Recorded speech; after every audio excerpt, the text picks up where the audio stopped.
Welcome back to the channel, ladies and gentlemen. Today we are back on the F150 Platinum. We have placed it up onto the frame machine, and as you guys know from the previous video, we have just a tiny little bit of framework here. It's not even enough to call it framework. It's literally just a tweakage. Where'd you get this? Look at that.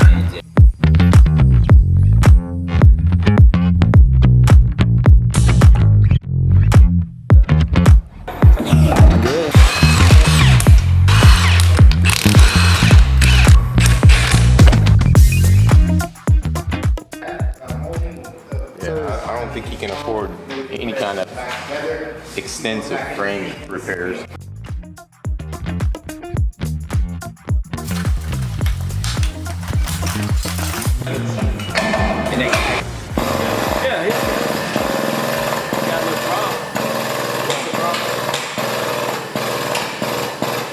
It needs the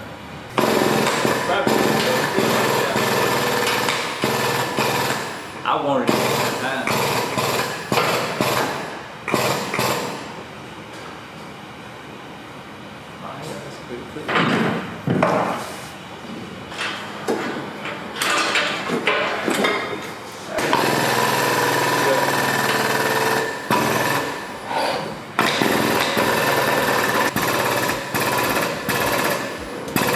Yeah, that's a wicked shot. That is a wicked shot.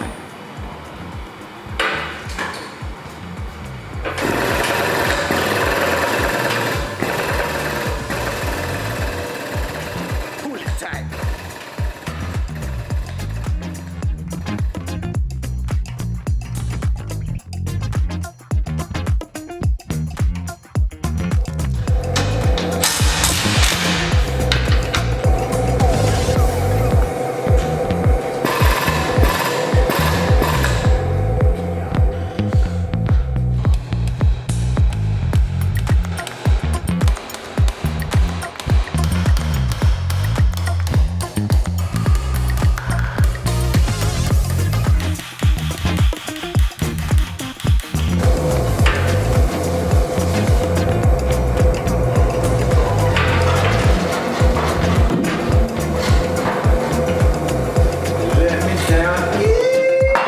At it after that nice little pull we did, and I actually found a big hump that was right here from where this thing bent. As you guys know, when something that is squared bends, it usually pushes out, either kinks or it'll push out. This pushed out right here. So once I put the tension on here and I tapped on it with the hammer up here, now we are dead center. You can see our bushing is dead center on the beam. And let's see if our bolt goes in. Our bolt goes in super easy. We're going to go ahead. Did it come out with a lot of tension last time? Oh yeah, well I actually had to put tension on it just to get the bolt out. Oh wow. Oh, you pulled it with the frame? Yeah, the bolt was stuck. So that means that bolt never came out. They never... I think they had it off. I need to straighten that out too. You see how that is right there? I need to straighten that out before I tighten it. So what are we gonna do about this frame?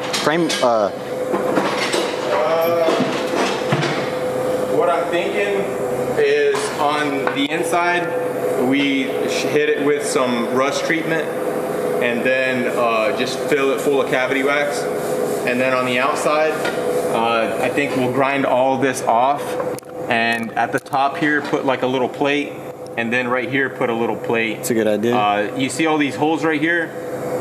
That right there is already a weak part of the frame. And then what they did here, they put a lot of heavy welds, so that's like a really hard part of the frame. And so in the next accident, you know, this part right here will probably just snap off because of all the welds, and then this right here is just gonna crumble. So, you know, we want to make it to where it's more or less strong. I'm really curious what's under all that. Like, what if this is like an inch of... Probably some very poopy welds, I would say. Yeah. And then just a whole bunch of just clobbered on welds. And the thing is at least they didn't slap it on with a bunch of urethane glue or something stupid like that. This convenient little bolt here. See, it's little tiny details like this that will actually affect the look of your rebuild, because you know what, believe it or not, that right there could bring that core support down just enough to to ruin the right side gaps on your vehicle. And you could sit there and set up your gaps all day long and never be able to figure out the fact that, you know, your bushing bracket was down a little bit. So I pushed it up, and we're gonna tighten it down, see what happens.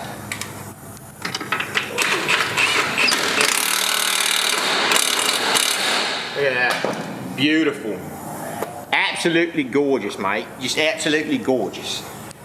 All right, so now what I think we need to do is go ahead and strip some of this under coating off of this frame rail. We need to remove it and see what is going on under there. I think it's going to be a very disgusting looking situation, but I guess only time will tell.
So here's what my plan was originally.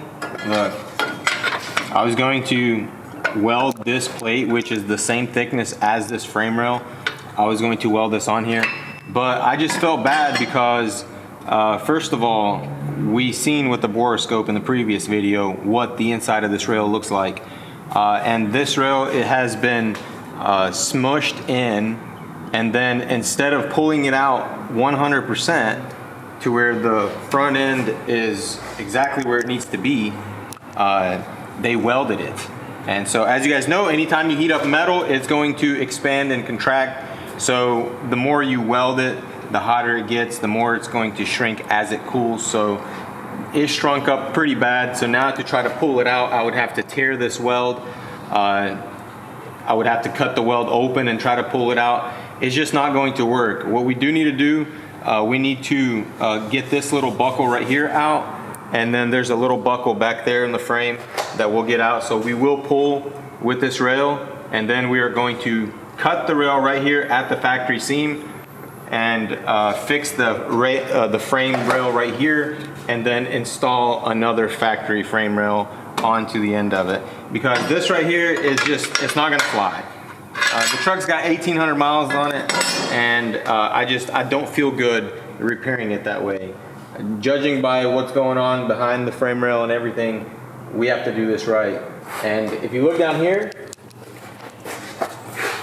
so anytime you're pulling a rail like this, so this rail was like this over, as you're pulling it, you want to not just pull it over, you want to pull it forwards as well. That way you're unfolding this. They didn't do that. And so you got this crinkle here, and you can't get this crinkle out because they welded it all after it broke. So now it's just impossible to do a repair on it because of what is going on here. So great job whoever did that. I don't know who it was, but they made some money, that's for sure. If you go on bidfax.info, you can look at how much this truck was sold the first time for, and you can see how much it was sold the second time for, and you can get a kind of an idea of the type of money these people make. I've also got another car, same exact situation. They ended up making $5 grand. I wish I can get $5 grand for this job. What do you think, Nate? Yeah. Just pull it out, jerk it out, put some radiators on it, and slap some parts on it, and let it go, and make $5,000. Where we have to slave all day in, day out. We have to cut, we have to make everything perfect, replace everything, we have to paint everything, and then we sometimes make less money than they do. for sure making less money because they're making their money way faster and doing less work. So you're automatically making less money. Yeah. Just made a fresh cut off of a frame that one of my friends had over there at V-Tune Garage, and actually did a really good cut. I was scared that I cut it off too much, but if you look right here, you can see I got it right behind that factory. I may have grazed it just a little bit, but if you remember the Ford Bronco that we did, they basically have the same frame, and that's how it comes from the dealer. This section right here, and then you have to weld it into the frame. So what we need to do now, we need to go ahead and make a little pull on this frame and then cut this rail off and weld this brand new. This rail only has like 1,200 miles on it, so it's actually lower miles than the truck. That's pretty cool. But we'll weld this thing on, we'll get this thing off because we have a very exciting video for tomorrow. We have a guest coming in, and it's gonna be super cool. So we gotta get this thing off the rack.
All right, guys, so last night Nate had to take off early, and I was here by myself, so I didn't get that much stuff recorded, but I did get the frame rail all welded in.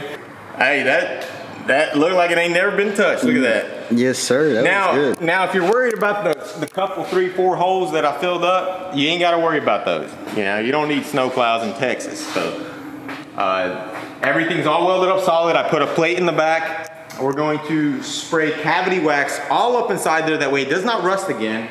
And this time there's not going to be a bunch of wires and a bunch of gobbledygook inside there. So I don't think it's going to rust too bad. But we're still going to shellac it with a lot of cavity wax. So we're going to remove this thing off the frame machine, and we have another build that's going on here. It's actually a collaboration with another YouTuber, so it's super exciting. And you guys hit that like button, hit that subscribe button, and stay tuned for the next video because you guys are definitely going to love it.